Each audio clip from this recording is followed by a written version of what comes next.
I want to talk about the first impressions. I want to talk about the bow. Now the good news is, you got a bow. It has a title. But some of us, when we title our writing, you don't put much thought into it. You just slap something on there. Look closely at that bow. It's broken. Well, how else would you describe this bow? Smashed. Smashed. Crinkled. Oh yeah, this thing has been at the bottom of my wrapping paper bow box for a very long time. Protect it from trash. Oh yeah, like from an old party and I went through the trash and slapped her on there. Okay, your writing can be a lot like this. You could have just turned in the blue box. You could have just turned in your writing with no bow.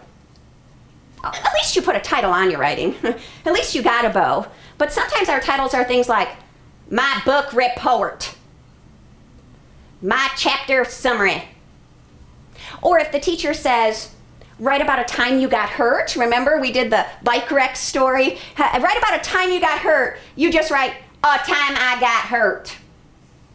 Or the teacher says, write about an embarrassing moment. And you write, my embarrassing moment. Or the teacher says, think of something you're an expert at. And you title yours, I'm an expert.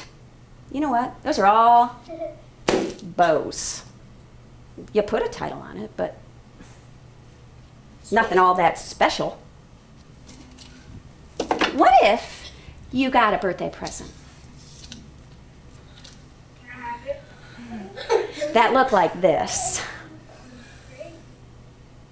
What's your first impression of that? Yeah, what are you thinking? First impression. Oh, if they spent that much time on the outside, the inside's going to be awesome. That's exactly what readers think of your title.